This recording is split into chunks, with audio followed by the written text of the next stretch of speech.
ഹബീബായ നബി തങ്ങൾക്ക് ഒരു പ്രയാസം വരുമ്പോൾ നിസ്കരിക്കാൻ ഒരുങ്ങുകയാണ് ഹബീബ് ചെയ്യുക. കുസൂഫിന്റെയും ഖുസൂഫിന്റെയും സൂര്യഗ്രഹണം നടക്കുമ്പോ, ചന്ദ്രഗ്രഹണം നടക്കുമ്പോ നിസ്കാരമുണ്ട്. സ്വലാത്തുൽ കുസൂഫ്, സ്വലാത്തുൽ ഖുസൂഫ്. മഴ കിട്ടാതെ വന്നാൽ സ്വലാത്തുൽ ഇസ്തിസ്ഖാ. യുദ്ധം നടക്കുമ്പോ 10ഓളം യുദ്ധങ്ങളിൽ ഹബീബായ നബി തങ്ങളും സ്വഹാബിമാരും എനർജൈസ് ചെയ്യുന്ന എനർജൈസറാണ് നിസ്കാരം. അതാണ് നമ്മുടെ ഊർജം. ശത്രുക്കൾ മുമ്പിൽ വാളുമായി, അമ്പുമായി, കുന്തവുമായി മുഖാമുഖം നിൽക്കുമ്പോ അഷ്റഫുൽ ഖൽഖ് സ്വല്ലല്ലാഹു അലൈഹി വസല്ലം തങ്ങൾ ഇമാമായി ബാക്കിൽ സ്വഹാബിമാർ 2 സഫായിട്ട് നിസ്കരിക്കും. ആദ്യത്തെ സഫ് സുജൂദിലേക്ക് പോകുമ്പോ ബാക്കിലെ സഫ് സുജൂദിൽ പോകാതെ നിൽക്കും, അവിടെ കാവൽക്കാരെ പോലെ. പക്ഷെ അവര് നിസ്കാരത്തിലാണ്, അവരാർക്കും കൈ ഉയർത്താൻ കഴിയില്ല. ഹബീബിന്റെ കൂടെ അവർ നിസ്കരിക്കുന്നു. എപ്പോ ശത്രുക്കൾ മുമ്പിൽ വെടിവെക്കാൻ നിൽക്കുകയാണ്, അവർ അമ്പെയ്യാൻ നിൽക്കുന്നു, വാളുകൊണ്ട് യുദ്ധം തുടങ്ങാനിരിക്കുന്നു. 10 യുദ്ധങ്ങളിൽ ഹബീബായ നബി തങ്ങൾ സ്വലാത്തുൽ ഖൗഫ് നിർവഹിച്ചിട്ടുണ്ടെന്നാണ് ചരിത്രം. 10 യുദ്ധങ്ങളിൽ ഹബീബായ നബി തങ്ങൾ ആ നിർവഹിച്ച നിസ്കാരത്തിന്റെ ആ ഒരു ഗൗരവം ആലോചിച്ചു നോക്കൂ. നമുക്ക് സുബ്ഹി കിട്ടുന്നില്ല, ജുമുഅക്ക് അവസാനം ഇമാമിന്റെ 2ാമത്തെ റുകുഅ കിട്ടിയാൽ ഫഖദ് അദ്റകൽ ജുമുഅ എന്ന് വിചാരിച്ച് ഓടുകയാണ്. മുസല്ല പിടിച്ചിട്ട് എവിടെയെങ്കിലും പള്ളിയുടെ മൂലയിലോ മുറ്റത്തോ ഇരുന്ന് എഴുന്നേറ്റ് പോരുന്നു. ഒരാഴ്ചത്തേക്ക് അല്ലാഹു നമ്മളെ വിളിച്ച ഒരു ജുമുഅക്ക് നമുക്ക് നേരമില്ല. 5 നേരത്തെ നിസ്കാരങ്ങൾ നമുക്ക് ഭാരമാകുന്നു. കയറിറങ്ങുമ്പോഴേക്കും എന്തോ ഒരു തടസ്സം പോലെ. എവിടെയാണ് ഇതിന്റെ ആനന്ദം? നമുക്ക് നഷ്ടപ്പെടുന്നു പ്രാർത്ഥനയുടെ മധുരം. ഇതൊരു മധുരമാണ്. ഹബീബുനാ റസൂലുള്ളാഹി സ്വല്ലല്ലാഹു അലൈഹി വസല്ലം തങ്ങളുടെ പ്രിയപ്പെട്ട പുതിയാപ്പിള ഉസ്മാൻ ഇബ്നു അഫ്ഫാൻ റളിയല്ലാഹു അൻഹു വിശുദ്ധ ഖുർആൻ ഓതിക്കൊണ്ട് ദീർഘമായ നിസ്കാരം നടത്തുമ്പോൾ ആളുകൾ അത്ഭുതപ്പെടുമായിരുന്നു. ഉസ്മാനേ, യാ മൻ തസ്തഹീ മിൻഹു മലായികത്തുർ റഹ്മാൻ, കാരുണ്യവാനായ അല്ലാഹുവിന്റെ മാലാഖമാര് പോലും നാണിച്ചു പോകുന്ന ഹയാ ഉള്ള ഉസ്മാനെ, എങ്ങനെ നിങ്ങൾക്കത് സാധ്യമാകുന്നു എന്ന് ചോദിച്ചപ്പോ വല്ലാഹി ലൗ തഹുറത് ഖുലൂബുനാ മാ ശബിഅനാ മിൻ കലാമില്ലാഹ്. ഇത് വല്ലാതെ ചിന്തിപ്പിക്കേണ്ട ഒരു മറുപടിയാണ്. നമുക്കൊരു ഖുർആൻ ഓതണമെങ്കിൽ റമളാനാകണം, ഒരു ഖതം തീർക്കണമെങ്കിൽ, ഖുർആൻ കാണണമെങ്കിൽ, ഖുർആൻ ഓതണമെങ്കിൽ, ഒരു യാസീനോ തബാറക്കയോ അൽ കഹ്ഫ് ഓതി കഴിഞ്ഞാൽ ആയോ? അള്ളാഹുവിന്റെ വചനങ്ങൾ തീർന്നോ? 6236 വിശുദ്ധ വചനങ്ങൾ അള്ളാഹുവിന്റെ കലാമിൽ നമ്മൾ എത്ര ഓതുന്നുണ്ട്? റമളാൻ അല്ലാത്ത സമയങ്ങളിൽ, റമളാനിൽ പോലും അതിന് സാധ്യമല്ലെങ്കിൽ യാ വൈലതാ, ഇതിലും വലിയ നഷ്ടമുണ്ടോ? അള്ളാഹു നമുക്ക് അവന്റെ വചനങ്ങളുടെ മധുരമറിയാൻ തൗഫീഖ് നൽകട്ടെ. ഉസ്മാൻ തങ്ങളുടെ മറുപടി, ലൗ തഹുറത് ഖുലൂബുനാ, നമ്മുടെ ഹൃദയം ശുദ്ധമായിരുന്നുവെങ്കിൽ, മാ ശബിഅത് മിൻ കലാമില്ലാഹ്, അള്ളാഹുവിന്റെ വചനം ഓതുവാനോ കേൾക്കുവാനോ നിസ്കാരത്തിൽ ചൊല്ലുവാനോ നമ്മുടെ ഹൃദയം ശുദ്ധമായിരുന്നുവെങ്കിൽ അള്ളാഹുവിന്റെ വചനം നമുക്ക് മടുക്കില്ലായിരുന്നു. അപ്പൊ എന്താ മടുപ്പ് വന്നത്? ഖൽബിലൊക്കെ വേറെ പലതും കയറിക്കൂടിയിരിക്കുകയാണ്. സുബ്ഹാനല്ലാഹ്, ചിന്ത പലതുമാണ്. ഉമർ ഇബ്നുൽ ഖത്താബ് റളിയല്ലാഹു തആല അൻഹു ആണ് പറയുന്നത്, ഒരു ഇമാമിന്റെ കീഴിൽ നിൽക്കുമ്പോൾ തൊട്ടരികത്തിരിക്കുന്ന ആളിന്റെ നിസ്കാരം അല്ലാഹു സ്വീകരിച്ചിരിക്കാം, ഇപ്പുറത്തുള്ളവന്റെ നിസ്കാരം അല്ലാഹു സ്വീകരിച്ചില്ലെന്ന് വരും. സുബ്ഹാനല്ലാഹ്, ആ പ്രാർത്ഥനയുടെ നിസ്കാരത്തിൽ എന്ന് പറയുന്ന നമ്മുടെ നൃത്തവും, ആ ഓരോ നൃത്തത്തിലും നമ്മുടെ അനക്കത്തിലുമുള്ള നമ്മുടെ ദിക്റുകൾ, ആ പൊസിഷൻ, ഇതൊക്കെ ഭയങ്കരമാണ്. ഞാൻ അതിന്റെ സയൻസ് പറയില്ല, അത് പറഞ്ഞാൽ ചിലപ്പോൾ നിസ്കരിക്കാൻ ആവേശം കൂടിയെന്ന് വരും, പിന്നെ ഇഖ്ലാസ് നഷ്ടപ്പെടേണ്ട, ആ വഴിക്കേ പോകുന്നില്ല. അതിന്റെ സൈക്കോളജി, ഇതിൽ കിട്ടുന്ന നമ്മുടെ മനസ്സിന് കിട്ടുന്ന മാനസികമായ ഉല്ലാസം, ശാരീരികമായി കിട്ടുന്ന ഉത്തേജനം, ഇതൊക്കെ അവിടെ ഇരിക്കട്ടെ. നമുക്ക് ആത്മീയമായത് മാത്രമേ നോക്കേണ്ടതുള്ളൂ, ബാക്കിയൊക്കെ താബിഅണ്, അതൊക്കെ അത് ശേഷം വരികയാണെങ്കിൽ വന്നോട്ടെ. നമ്മുടെ ലക്ഷ്യം ആത്മീയമാണ്. അങ്ങനെയാണ്. സുബ്ഹാനല്ലാഹ്, ഇരുന്ന് വെള്ളം കുടിച്ചാൽ നല്ലതാന്ന് സയൻസ് പറയും. എന്നാ പിന്നെ ഇരുന്നിട്ട് അത് സുന്നത്താണ്. അവ്വലൻ വ ആഖിറൻ, അത് സുന്നത്താണ്, അത് ചെയ്യാം. പിന്നെ ബാക്കിയതിന്റെ ഗുണം വരട്ടെ, വരാണ്ടിരിക്കട്ടെ. മുസ്ലിം മുഅ്മിൻ അങ്ങനെയാണ്. ഹബീബായ റസൂലുള്ളാഹി സ്വല്ലല്ലാഹു അലൈഹി വസല്ലമ തങ്ങളുടെ പേരക്കിടാങ്ങളിൽ മഹാനായ ഹുസൈൻ എന്നവരുടെ മകനുണ്ട്, അലി തങ്ങളുടെ മകൻ ഹുസൈൻ എന്നവര്. അവരുടെ മകന്റെ പേര് അലിയാണ് റളിയല്ലാഹു അൻഹുമാ അജ്മഈൻ. അലി ഇബ്നുൽ ഹുസൈൻ ഇബ്നു അലി ഇബ്നു അബി ത്വാലിബ്, മഹാനായ അലി ഇബ്നുൽ ഹുസൈൻ എന്നവരെ നിസ്കരിച്ചു കൊണ്ടിരിക്കുമ്പോൾ വീടിന് തീ പിടിച്ചിട്ടുണ്ടായിരുന്നു. ഈ ചരിത്രം നമ്മൾ പറയുമ്പോൾ അത്ഭുതപ്പെടുകയാണ്. നമ്മളൊരു കൊതുകടിച്ചറിഞ്ഞു അല്ലേ? ഒരു ഫോൺ റിങ് ചെയ്ത് വൈബ്രേഷൻ ആയാൽ പടച്ചോനെ ആരാ വിളിച്ചിട്ടുണ്ടാവുക? കസ്റ്റമർ ആവോ, ഇന്നാളാവോ, അതാവോ? വീടിന് തീ പിടിച്ചപ്പോ മഹാനായ ഹുസൈൻ ഇബ്നു അലി തങ്ങൾ നിസ്കാരത്തിൽ സുജൂദിലാണ്.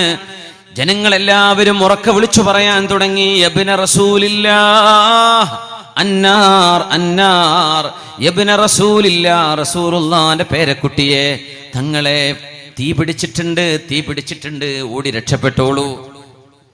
ഫയർ ഇവാക്യുവേഷൻ ഏതൊരു മോഡേൺ നഗരത്തിൻ്റെയും പ്രത്യേകത ഫയർ സേഫ്റ്റി ബിൽഡിങ്ങുകൾക്ക് ഉണ്ടാവും അല്ലേ? നമ്മളൊക്കെ സ്കൂളുകളിൽ, ഗൾഫ് നാട് ഇവിടെ ഉണ്ടായിരിക്കാം, ഒരു മിനിമം ഒരു 3 മാസത്തിൽ ഒരിക്കലെങ്കിലും ഫയർ ഇവാക്യുവേഷൻ ട്രെയിനിങ്, ഒരു ട്രയൽ റണ്ണിങ്, വെറുതെ ഒരു ബെല്ലടിപ്പിച്ചിട്ടെങ്കിലും ഫയർ ഉണ്ടായാൽ എങ്ങനെ എസ്കേപ്പ് ചെയ്യണമെന്ന് മക്കളെ പഠിപ്പിക്കും. തീ പിടിച്ചാൽ അതിനപ്പുറം വേറെ വിഷയമില്ലല്ലോ, ഓടി രക്ഷപ്പെടണ്ടേ, അത് ഓടാനുള്ള വഴി. പിന്നെ ജീവനെ പേടിയുള്ള ആളുകൾ അല്ലേ? وَلَتَجِدَنَّهُمْ أَحْرَصَ النَّاسِ عَلَى حَيَاةٍ سبحان الله الحريق ابن رسول الله النار رسول الله ന്റെ മോനെ, ഞാൻ പേരക്കുട്ടി ഹുസൈൻ ഇബ്നു അലി ഇബ്നു ഹുസൈൻ എന്നവരെ തീ പിടിച്ചിട്ടുണ്ട് എന്ന് പറഞ്ഞിട്ട് ആ സുജൂദിൽ നിന്ന് തല ഉയർത്താതെ സുജൂദിൽ കിടന്ന് തീ അണഞ്ഞു കഴിഞ്ഞപ്പോൾ ആളുകൾ ചോദിച്ചു, മല്ലദി അൽഹാക അൻഹാ, എന്തേ നിങ്ങള് ഓടാതിരുന്നത്? എല്ലാരും ഓടിയല്ലോ, നിങ്ങൾ എന്തേ ഓടാതിരുന്നത്? അൽഹാനി അന്നാറുൽ ഉഖ്റാ, മറ്റേ തീയിനെ കുറിച്ച് ഞാൻ ആലോചിച്ചതാണ്, പിന്നെ എനിക്ക് ഓടാൻ തോന്നിയില്ല. സുബ്ഹാനല്ലാഹ്, അതൊരു മറുപടിയാണ്. ഞാൻ തമാശയിൽ പറയാറുണ്ട്, നിസ്കരിക്കുമ്പോൾ മൊബൈൽ ഫോണൊക്കെ അല്ല ഐഫോൺ എക്സ് ഒക്കെ മുമ്പിൽ മുസല്ലിട്ടിട്ട് അല്ലാഹു അക്ബർ എന്ന് ചൊല്ലുന്ന ആൾക്കാരെ, ആ ഫോൺ എടുത്തെടുത്ത് ഓടിയവൻ പിന്നാലെ ഓടൂലേ? ആ തക്ബീറിന് അത്രയ്ക്കല്ലേ ഉറപ്പുണ്ടാവുള്ളൂ. സുബ്ഹാനല്ലാഹ്, എന്നാ പിന്നെ ഇടേണ്ട ആവശ്യമില്ലല്ലോ. ബിസ്മില്ലാഹി തവക്കൽതു അലല്ലാഹ് എന്നൊക്കെ പറഞ്ഞിട്ടാണ് നമ്മൾ ചെരുപ്പൂരി വരുന്നത്. പെരുന്നാക്കൊക്കെ പുതിയ ചെരുപ്പിട്ട് പള്ളിക്ക് വരുമ്പോഴേ എല്ലാ തവക്കലിൻ്റെ റബ്ബേ തിരിച്ചു വരുമ്പോൾ പള്ളിയിൽ ഹുത്തുബ ഓതുന്ന ഉസ്താദിൻ്റെ ചെരുപ്പ് വരെ കട്ടുകൊണ്ടുപോകണം. അപ്പം നമ്മളെ തവക്കുലാക്കിയ ചെരുപ്പൊക്കെ അവിടെ വെച്ച് പോരുന്നുണ്ട്. അത്ര തവക്കുലാക്കി പേഴ്സ് അവിടെ വെച്ച് പോരും, നമ്മൾ പോരുന്നുണ്ടോ? അപ്പോൾ അതൊക്കെ സംഭവം വലിയ വ്യത്യാസമുണ്ട്, നമ്മൾ ചെയ്ത് കൂട്ടുന്നതും കാട്ടിക്കൂട്ടുന്നതും ഒക്കെ. അങ്ങനെ പേഴ്സ് അയച്ചു പോരെന്നല്ല ഞാൻ പറഞ്ഞതേ, അതിലൊക്കെ ഒരു ആശയം ഉൾക്കൊള്ളുന്നുണ്ട്. നമ്മളുടെയൊക്കെ മനസ്സിൻ്റെ ഉറപ്പ്. പുതിയ വണ്ടിയാണെങ്കിൽ പിന്നെ ദിക്റൊന്നുമില്ല, പൊട്ടിപ്പൊളിഞ്ഞ പഴയ 980 മോഡലാണെങ്കിൽ യാസീൻ ഓതിട്ടാ പിന്നെ പോവുക. അപ്പം നമ്മളൊരു ഭൗതികതയിലേക്ക് നമ്മുടെ മനസ്സിനൊരു ചാഞ്ചാട്ടമുണ്ട്, സ്വാഭാവികമായി ഇങ്ങനെയാണ്. അത് പാടില്ലെന്നാണ്. അസ്ബാബുകളൊക്കെ അള്ളാഹുവിൻ്റെ സംവിധാനമാണ്, പക്ഷേ പ്രാർത്ഥന അതുമായി ബന്ധിക്കേണ്ടതില്ല. സുബ്ഹാനല്ലാഹ്, ഏത് നേരവും എപ്പോഴും അൽഹാനി അന്നാറുൽ ഉഖ്റാ, മറ്റേ ആ നരകത്തിന്റെ തീയാണ് ഞാൻ ഓർത്തുപോയത്, അതുകൊണ്ട് എനിക്ക് തല ഉയർത്താൻ കഴിഞ്ഞില്ലെന്ന് മഹാനായ അലി ഇബ്നുൽ ഹുസൈൻ റളിയല്ലാഹു അൻഹുമാ. അല്ലാഹുവേ, നമുക്കൊക്കെ അങ്ങനെ ഒരു നിസ്കാരത്തിന്റെ ആനന്ദം നൽകണേ തമ്പുരാനെ. മഹാനായ മുആദ് ഇബ്നു ജബൽ റളിയല്ലാഹു അൻഹു സയ്യിദുൽ ഉലമാഇ വഖായിദുഹും ഇലൽ ജന്നഹ്, പണ്ഡിതന്മാരെ സ്വർഗ്ഗത്തിലേക്ക് കൈപിടിച്ചു കൊണ്ടുപോകുന്ന പണ്ഡിതന്മാരുടെ നേതാവാണെന്ന് ഹബീബ് പറഞ്ഞ സ്വഹാബിയാണ് 34 വയസ്സിൽ വഫാത്തായ മുആദ് ഇബ്നു ജബൽ റളിയല്ലാഹു അൻഹു. യസ്ബിഖുൽ ഉലമാ ഇലൽ ജന്നത്തി ബിറത്വത്തി ഹജരിൻ എന്ന് പരിശുദ്ധ ഹബീബ് പറഞ്ഞ സ്വഹാബി. നിസ്കാരത്തിലെ മനുഷ്യന്റെ അലംഭാവം, എന്നാൽ അതിൽ കാണിക്കേണ്ട ആ മധുരമറിയേണ്ട വിധം നമ്മുടെ മനസ്സിനെ ക്രമീകരിക്കാൻ വേണ്ടി മഹാനായ മുആദ് എന്നവർ പറഞ്ഞൊരു ഉപദേശമുണ്ട്. അതൊരു വല്ലാത്ത ഉപദേശമാണ്. മൻ അറഫ മൻ അലാ യമീനിഹി വമൻ അലാ ശിമാലിഹി വഹുവ ഫിസ്വലാത്തി മുതഅമ്മിദൻ ഫലാ സ്വലാത ലഹ്. നമ്മൾ നിസ്കരിക്കുമ്പോൾ നമ്മുടെ വലതുഭാഗത്തോ ഇടതുഭാഗത്തോ നിൽക്കുന്ന ആളുകളെ മനഃപൂർവ്വം നമ്മൾ ശ്രദ്ധിച്ചു കഴിഞ്ഞാൽ, ആരാ എൻ്റെ വലതുഭാഗത്തുള്ളത്, ആരാ എൻ്റെ ഇടതുഭാഗത്തുള്ളത്?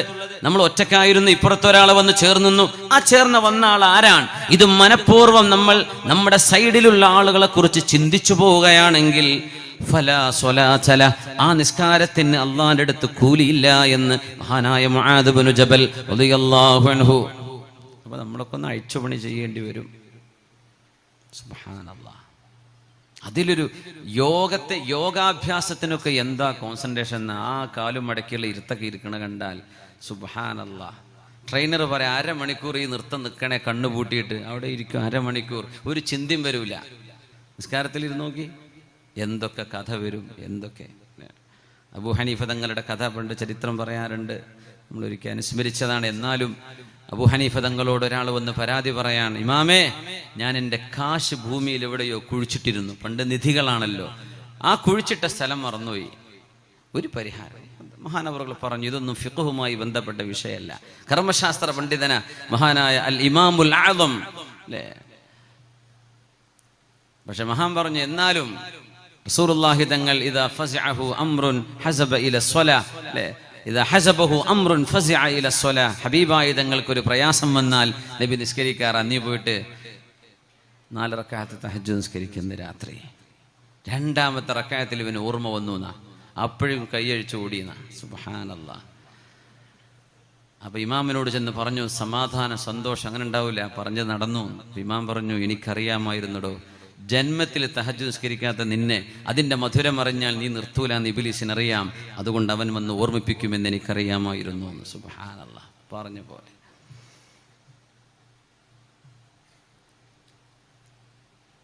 അബ്ദുല്ലാഹി ഇബ്നു മസ്ഊദ് റളിയല്ലാഹു അൻഹു ആലിമും മിൻ ഉലമാഇ സ്വഹാബ, മഹാനായ അഷ്റഫുൽ ഖൽഖ് തങ്ങളുടെ സ്വഹാബിയും മഹാനായ റബീഉ ഇബ്നു ഖുസൈം തങ്ങളെ പോലെയുള്ള പ്രഗൽഭരായ താബിഈങ്ങളുടെ ഉസ്താദുമായ അബ്ദുല്ലാഹി ഇബ്നു മസ്ഊദ് റളിയല്ലാഹു തആല അൻഹു, മാ ദുംത ഫീ സ്വലാത്തിൻ ഫഅൻത തഖറഉ ബാബൽ മലിക്, പ്രാർത്ഥനാ നിബദ്ധമായ മനസ്സുമായി നമ്മൾ അല്ലാഹുവിന്റെ മുമ്പിലേക്ക് അല്ലാഹു അക്ബർ, തക്ബീറിന്റെ പ്രത്യേകത അല്ലാഹു അക്ബർ, നമ്മുടെ അല്ലാഹുവേ നീയാണ് വലിയവൻ, ബാക്കിയൊക്കെ ബാക്കിലാണ്.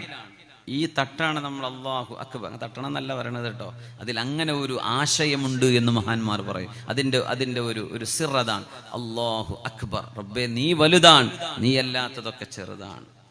അങ്ങനെ പിന്നെ നമ്മൾ നെഞ്ചിലേക്ക് ചേർത്ത് വെക്കുന്നത്.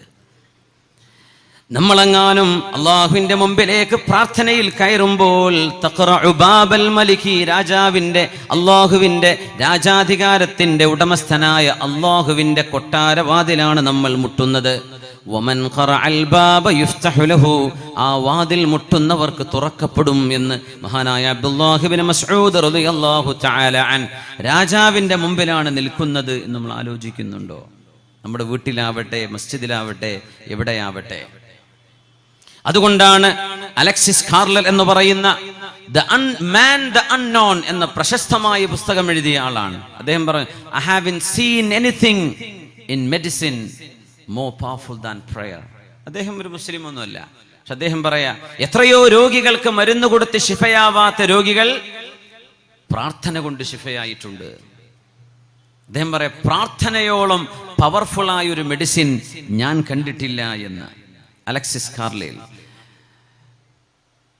അദ്ദേഹം മുസ്ലിം അല്ല, പക്ഷെ പ്രാർത്ഥനയ്ക്കൊരു കരുത്തുണ്ടെന്നാണ്. ശബ്ദം കൊണ്ട് ചികിത്സയുണ്ട്. ചെറിയൊരു ഭാഗം ഞങ്ങൾ ഇന്ന് വൈകുന്നേരം ഒരു പരിപാടിക്ക് സംസാരിച്ചിരുന്നു. ആൽഫ്രഡ് ടൊമാറ്റിസ് ആണത് കൊണ്ടുവന്നത്. ലോകത്താദ്യമായി സൗണ്ട് ഹീലിംഗ്, ശബ്ദം കൊണ്ട് ചികിത്സിക്കാൻ പറ്റും. ഏത് രോഗിക്കും ശരീരത്തിന് പ്രതിരോധം, ഇമ്മ്യൂണിറ്റി നഷ്ടപ്പെട്ടാൽ പ്രകൃതിദത്തമായ ശബ്ദം, നല്ല ശബ്ദം, അവര് ചിലപ്പം ചില മ്യൂസിക് കൊടുക്കും. നമ്മുടെ ഡോക്യുമെന്ററി പ്ലേ ചെയ്തു, ആ മ്യൂസിക്കും പാട്ടൊക്കെ മുട്ടൊക്കെ ഒന്ന് ഒഴിവാക്കണേ ഇൻഷാ അല്ലാഹ്. അത് ശരിയായിട്ടില്ല, ബാക്കിയുള്ള കാര്യങ്ങളൊക്കെ വളരെ റാഹത്താണ്, പക്ഷെ അതും കൂടെ അതിൻ്റെ ആളുകളൊന്ന് ശ്രദ്ധിക്കണം ഇൻഷാ അല്ലാഹ്. പ്രകൃതിദത്തമായ ശബ്ദം, അതായത് സസ്യലതാദികൾക്കിടയിലൂടെ കാറ്റിന്റെ ശബ്ദം, പക്ഷികളുടെ കളകൂജനം, അരുവികളുടെ മനോഹരമായ ശബ്ദം. അതൊക്കെ പറയണ ഓണംപള്ളി ഉസ്താദിനെ വേണം അതിൻ്റെ ഒറിജിനൽ മലയാളം കിട്ടണമെങ്കിൽ. എനിക്ക് എന്താ പറയലെന്ന് അറിയില്ല. വളരെ മനോഹരമാണ്. എനിക്ക് പുകഴ്ത്തി പറയാ എന്ന് തോന്നുന്നു. മലയാള ഭാഷയുടെ ഒരു ഭംഗി ഒന്ന് സമദാനി സാഹിബിൻ്റെയും ഓണംപള്ളി ഉസ്താദിൻ്റെയും ആ സംസാരം കേട്ടാൽ സുബ്ഹാനല്ലാഹ്, നമ്മുടെ ഈ സ്വന്തം ഭാഷയ്ക്ക് ഇത്ര മധുരമുണ്ടോ? അതും വേദ പറയുമ്പോഴും നല്ല കാര്യങ്ങൾ പറഞ്ഞു തരുമ്പോഴും അല്ലേ, ഒരു കവിതാലാപനമൊന്നും അല്ലല്ലോ, പക്ഷെ വളരെ വടിവത്ത ഭാഷ. മാഷാ അല്ലാഹ്. സംസ്കൃതത്തിൽ PG എടുത്തൊരു മഹാനാണ് ഓണംപള്ളി ഫൈസി ഉസ്താദ് അവറുകൾ അൽഹംദുലില്ലാഹ്, അതൊക്കെ നമുക്കൊരു വലിയ തൗഫീഖാണ്. സമസ്തയുടെ ജില്ലാ ജനറൽ സെക്രട്ടറി ആയിട്ട് സേവനം ചെയ്യാൻ അല്ലാഹു ദീർഘായുസ്സും ആഫിയത്തും നൽകട്ടെ. വളരെ മനോഹരമായ പ്രകൃതിയിലെ ശബ്ദം, ഇതൊക്കെ റെക്കോർഡ് ചെയ്ത് ഒരു രോഗിയെ കേൾപ്പിച്ചാൽ ആ രോഗിക്ക് രോഗം ശിഫയാകുന്നുണ്ട്. ഇപ്പൊ നമ്മൾ ആലോചിക്കുക, ഇതൊക്കെ എന്ത് മണ്ടത്തരം പറയണം തോന്നിപ്പോകും. ഇത് ലോകത്ത് കാശ് കൊടുത്ത് ചെയ്യുന്ന ചികിത്സയാണ്. സൗണ്ട് ഹീലിംഗ് എന്നാ പറയാ. അൽ ഇലാജു ബിസ്സൗത്ത്, ശബ്ദം കൊണ്ടുള്ള ചികിത്സ. وَنُنَزِّلُ مِنَ الْقُرْآنِ مَا هُوَ شِفَاءٌ وَرَحْمَةٌ لِلْمُؤْمِنِينَ وَلَا يَزِيدُ الظَّالِمِينَ إِلَّا خَسَارًا. ഡോക്ടർമാരോടൊക്കെ പറഞ്ഞു, ഞങ്ങൾ ഇങ്ങനൊരു ചികിത്സ ചെയ്ത് നോക്കുകയാണ്, നിങ്ങൾ സമ്മതിക്കണം, കുഴപ്പമൊന്നുമില്ല എന്ന്. റൂമിൽ ദൈവന്റെ നാട്ടിലേക്ക് വന്നു. ഇപ്പം എന്താ കഥ എന്ന് എനിക്കറിയില്ല, കല്യാണം കഴിഞ്ഞോ കഴിയാനിരിക്കുക അങ്ങനെ എന്തൊക്കെയോ വലിയൊരു വിഷമമുള്ളൊരു ചെറുപ്പക്കാരനാണ്. അല്ലാഹു യുനാനി കൊണ്ട് മാറിയെന്നവരും, അല്ലെങ്കിൽ വല്ല നാടൻ മരുന്ന് കൊണ്ട് മാറിയെന്നവരും, അല്ലെങ്കിൽ റുഖിയ കൊണ്ട് മാറിയെന്നവരും. ഖുർആൻ എന്തായാലും ചികിത്സിക്കണം, ബാക്കി ഡോക്ടർ കണ്ടോളൂ, അതിന് കുഴപ്പമില്ല. തദാവോ യാ ഇബാദല്ലാഹ്, അള്ളാന്റെ പടപ്പുകളെ അള്ളാഹുവേ, എനിക്ക് അനുഭവിക്കുന്ന പ്രയാസവും വേദനയും നിന്റെ പരിശുദ്ധമായ വേദനയുള്ള ഭാഗത്ത് കൈവച്ചിട്ട് അസ്അലുല്ലാഹൽ അദീം റബ്ബൽ അർശിൽ അദീം അൻ യശ്ഫിയക് 7 പ്രാവശ്യം പറഞ്ഞാൽ അള്ളാഹു ശിഫ വിധിച്ചിട്ടുണ്ടെങ്കിൽ ആ രോഗിക്ക് അതുകൊണ്ട് ശിഫ കിട്ടും, ഉറപ്പാണെന്ന് പരിശുദ്ധ റസൂൽ സ്വല്ലല്ലാഹു അലൈഹി വസല്ലം. വഹാദാ മുജറബ്, സ്വഹാബികൾ പറയാൻ ഞങ്ങൾ അനുഭവിച്ചറിഞ്ഞവരാണിത്. നമ്മൾ ഡോക്ടറെ കണ്ടോളൂ, എന്നൊന്നും കുഴപ്പമില്ല. പക്ഷെ പ്രാർത്ഥനയുടെ ഒരു മഹത്വം അവിടെ മറന്നു പോകല്ലേ. വിശുദ്ധ ഖുർആൻ പാരായണം ചെയ്യപ്പെടട്ടെ. നമ്മുടെ ഒരു രോഗി തന്നെ ഓതലാണ് ഏറ്റവും നല്ലത്. അത് കഴിയില്ലെങ്കിൽ ഒരാൾ ഓതി കൊടുക്കുക, ഇല്ലേ ഒരു MP3 പ്ലേ ചെയ്യുക, റെക്കോർഡ് ചെയ്ത് കേട്ടോട്ടെ, എന്നാലും കുഴപ്പമില്ല. وَنُنَزِّلُ مِنَ الْقُرْآنِ مَا هُوَ شِفَاءٌ وَرَحْمَةٌ لِلْمُؤْمِنِينَ وَلَا يَزِيدُ الظَّالِمِينَ إِلَّا خَسَارًا. അള്ളാഹുവിന്റെ മുമ്പിലേക്ക് നിൽക്കുന്ന നൃത്തമാണത്. സ്രഷ്ടാവായ അള്ളാഹുവിന്റെ മുമ്പിൽ അവൻ നൽകിയ അംഗവിക്ഷേപങ്ങൾ ഉപയോഗിച്ചുകൊണ്ട് അള്ളാഹുവിന്റെ മുമ്പിൽ വിനയാന്യുതനായ അള്ളാഹുവേ, ഞാൻ നിന്റെ മുമ്പിൽ അല്ലാഹു അക്ബർ, റബ്ബേ നീയല്ലാത്ത മറ്റെല്ലാം ചെറുതാണ്, നീ മാത്രം വലുതാണ്, ഏറ്റവും വലിയവനാണ്. അല്ലാഹു അക്ബർ. നിസ്കാരത്തിൽ മാത്രമാണ് അല്ലാഹു അക്ബർ എന്ന് പറയാം. അള്ളാഹുവിന്റെ പേരിൽ അക്ബർ ഇല്ല. അള്ളാഹുവിന്റെ പേര് കബീറാൻ, കാരണം ബാക്കിയൊക്കെ ചെറുതാണ്, അള്ളാഹുവാണ് വലുത്. ഏറ്റവും വലുതെന്ന് പറയുന്നത് അള്ളാഹുവേ. ഈ ലോകത്ത് ഒരുപാട് കാര്യങ്ങൾ, ജോലികൾ ചെയ്തു തീർക്കാനുള്ള ആളുകളാണ് നമ്മളൊക്കെ. പക്ഷേ ആ ജോലികളെക്കാളൊക്കെ വലുത് അള്ളാഹുവേ നിന്റെ വിഷയമാണ്. അതാണ് നമ്മൾ അക്ബർ എന്ന പ്രയോഗം. അത് കമ്പാരിറ്റീവ് സൂപ്പർലറ്റീവ് പ്രയോഗമല്ലേ, അഫ്ളലു തഫ്ളീൽ എന്നല്ലേ പറയാ. അല്ലാഹു അക്ബർ, റബ്ബേ നിന്റെ വിഷയം ഏറ്റവും വലുതാണ്. നമുക്ക് അങ്ങനെ തോന്നാറുണ്ടോ? നമുക്ക് അങ്ങനെ തോന്നാറുണ്ടോ അള്ളാന്റെ വിഷയം ഏറ്റവും വലുതാണെന്ന്? മഹാനായ നൂറുദ്ദീൻ മഹ്മൂദ് സങ്കി റഹ്മത്തുള്ളാഹി അലൈഹി ബൈത്തുൽ മുഖദ്ദസിന്റെ മോചനത്തിന് വേണ്ടി പടപൊരുതുമ്പോ മഹാനായ നൂറുദ്ദീൻ മഹ്മൂദ് സങ്കിക്ക് അത് സാധ്യമാകാതെ ആ മഹാനുഭാവൻ ഏൽപ്പിച്ച ആ ഉത്തരവാദിത്വം തുർക്കിക്കാരനായിരുന്ന മഹാനായ അലബ് അർസലാൻ റഹ്മത്തുള്ളാഹി അലൈഹി, അദ്ദേഹം ആ ദൗത്യമേറ്റെടുത്ത് 12,000 സൈന്യവുമായി 3.5 ലക്ഷം വരുന്ന സൈന്യത്തോട് അദ്ദേഹം അർമീനിയയുടെ ഭാഗത്ത് പടപൊരുതുമ്പോ മഹാനായ ആ പണ്ഡിതനോട്, ആ മഹാനായ നേതാവിനോട്, അലബ് അർസലാൻ തങ്ങളോട്, തുർക്കി നാമമാണത്, ധൈര്യമുള്ളവൻ, ധീരൻ എന്നാണ് ആ വാക്കിന്റെ അർത്ഥം. അർസലാൻ, മഹാനായ അലബ് അർസലാൻ തങ്ങളോട് അന്നത്തെ പ്രഗത്ഭനായ ആലിം ഒരു വാക്ക് പറഞ്ഞു. അലബ് അർസലാൻ, നിങ്ങൾ പിന്മാറുകയാണോ? നിങ്ങൾ പിന്മാറിയാൽ നിങ്ങൾക്ക് മരണം വരില്ലെന്ന് തോന്നുന്നുണ്ടോ? ഇല്ല. നിങ്ങൾ യുദ്ധം ചെയ്താൽ മരിച്ചു പോകുമെന്ന് പേടിച്ചോടുകയാണോ? ഇവിടുന്ന് നിങ്ങൾ പിന്തിരിഞ്ഞോടിയാൽ നിങ്ങൾക്ക് മരണം വരില്ലയോ?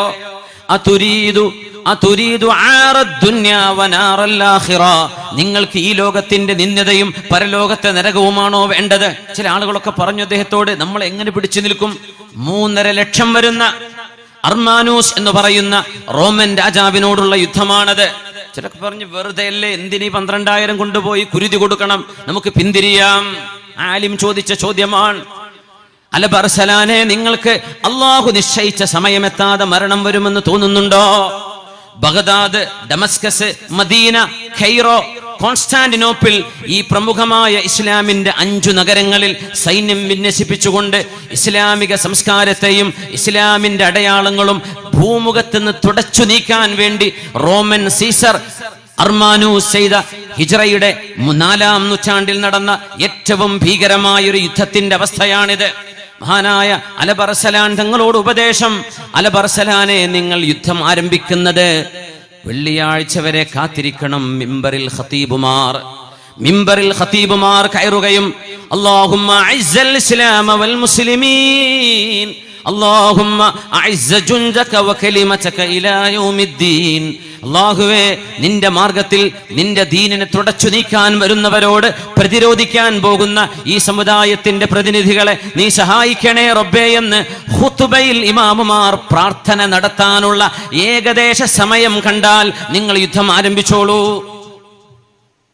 ജുമുഅന്റെ ഖുതുബ ഫലസ്തീനിലും ഷാമിലും ഇറാഖിലും ഡമസ്കസിലും മദീനയിലും ജസീറത്തുൽ അറബിലും ജുമുഅ നടക്കുന്ന സമയത്താണ് അർമീനിയയിൽ വെച്ച് ഏറ്റവും വലിയൊരു യുദ്ധം നടന്നത്. 12,000 യോദ്ധാക്കളുമായി 3.5 ലക്ഷം വരുന്ന ആളുകളോട്. ആ യുദ്ധം വിജയിച്ചിട്ട് അർമാനൂസ് എന്ന് പറയുന്ന ആ യുദ്ധത്തിന്റെ രാജാവിനെ കൊണ്ടുവന്ന് ബന്ദിയാക്കി കൊണ്ടുവന്നപ്പോ അർമാനൂസ് ചോദിച്ചു, അല്ല അലബർസലാൻ, നിങ്ങളുടെ സൈന്യം എവിടെ പോയി? ഇത്രയെന്നുള്ളൂ സൈന്യം എന്ന് പറഞ്ഞു. ഇവരല്ലല്ലോ എന്നെ പിടിച്ചുകൊണ്ടുവന്നത്, ഇത്രയെന്നുള്ളൂ ഞങ്ങളുടെ സൈന്യം. മുസ്ലിം ക്യാമ്പിലേക്ക് വന്നപ്പോ 12,000, 3.5 ലക്ഷത്തെ നയിച്ച ആളാണ് അർമാനൂസ് എന്ന് പറയുന്ന സീസറായ റോമൻ ഭരണാധികാരി. അലബർസലാൻ തങ്ങൾ പറഞ്ഞു, ഞങ്ങൾ ഇത്രയേ ഉള്ളൂ. അദ്ദേഹം പറഞ്ഞു, അല്ല, ലഖദ് റഅയ്തു ജിബാല അർമീനിയ സാലത് ബിൽ ജുയൂഷിൽ ബീദ്, ഞാൻ എന്റെ കണ്ണുകൊണ്ട് കണ്ടതാണ് അർമീനിയയുടെ മലമടക്കുകളിൽ നിന്ന് വെളുത്ത വസ്ത്രം ധരിച്ച കോടിക്കണക്കിന് ആളുകൾ ആ മലയിൽ നിന്ന് ഇറങ്ങി വന്ന് അവരാണ് എന്നെ പിടിച്ചുകൊണ്ടുപോയത്. അവരെ ഞാൻ ഇവിടെ കാണുന്നില്ലല്ലോ.